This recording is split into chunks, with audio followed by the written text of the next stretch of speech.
Hello दोस्तों, कैसे हैं आप सभी। आई होप कि आप सभी अच्छे होंगे, अपने घर पर मस्त होंगे और स्वस्थ होंगे।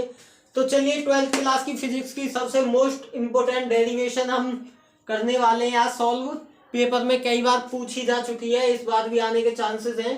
बिंदु बिंदु आवेश के कारण वैद्युत क्षेत्र की तीव्रता हमें निकालनी है। बिंदु आवेश के कारण वैद्युत क्षेत्र की तीव्रता, जिसे इंग्लिश में बोलते हैं the intensity of the charge field due to the point charge. The intensity of the electric field due to the point charge. तो हम क्या लेंगे, ये मान लिया यहां पर कोई बिंदु O है, O जहां पर एक प्लस Q आवेश रखा हुआ है।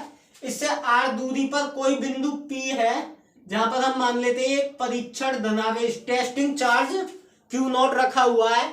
तो इन दोनों के बीच हम बल निकालते हैं। तो अब आप इसकी वो क्या लिखोगे, थ्योरी क्या लिखोगे, लिखना है आपको कि माना किसी बिंदु O पर प्लस Q धनावेश रखा हुआ है, जिससे R दूरी पर बिंदु P पर हमें वैद्युत क्षेत्र की तीव्रता ज्ञात करनी है। R दूरी पर बिंदु P पर वैद्युत क्षेत्र की तीव्रता ज्ञात करनी है। तो तीव्रता ज्ञात करने के लिए हमें एक छोटा सा टेस्टिंग चार्ज ले लेते हैं, जिसको बोलते हैं Q0। अब टेस्टिंग चार्ज क्या होता है, यानी कि Q0 क्या होता है, वह अत्यंत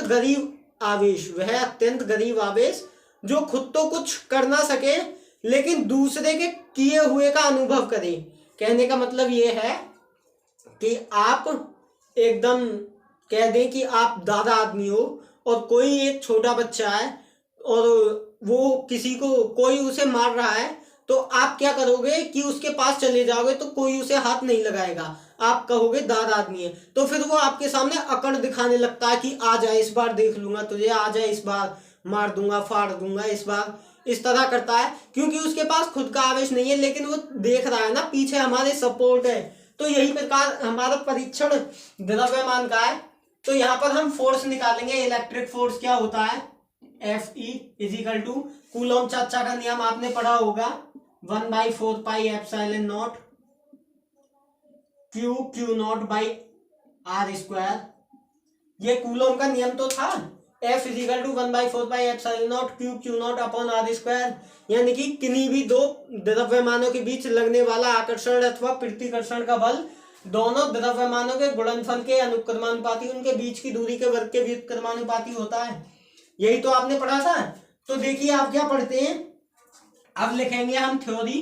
बिंदु P पर वैद्युत क्षेत्र की तीव्रता, वैद्युत क्षेत्र की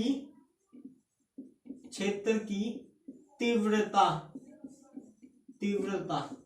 तो वैद्युत क्षेत्र की तीव्रता किस प्रकार से लिखेंगे हम, तीव्रता क्या होती है जिसको हम E से डिनोट करते हैं, तीव्रता को हम E से डिनोट करते हैं। E क्या होता है, F अपॉन Q0 होती है तीव्रता। आपने पढ़ी होगी पीछे, जब आपने ये मतलब कि ये चैप्टर पढ़ा होगा इलेक्ट्रोस्टैटिक, तो आपने पढ़ा होगा कि तीव्रता क्या होती है, इंटेंसिटी F अपॉन Q0 होती है। तो देखिए आगे क्या करते हैं, E इजिकल टू हमारे पास F की वैल्यू कितनी है, 1/4 pi epsilon not, 4 pi epsilon naught Q0 by R square upon Q0 हो जाएगा। तो Q0 से Q0 कैंसिल आउट हो जाएगा। तो इंटेंसिटी क्या आ जाएगी हमारे पास, 1/4 pi epsilon not Q by R square. और इसका मात्रक क्या होता है, न्यूटन पर कूलॉम होता है इसका मात्रक। आई होप कि आपको डेरिवेशन समझ में आई होगी। जल्दी से स्क्रीनशॉट ले दीजिए। तो खत्म हुई हमारी डेरिवेशन। अब मिलते हैं नेक्स्ट इंपोर्टेंट डेरिवेशन पर।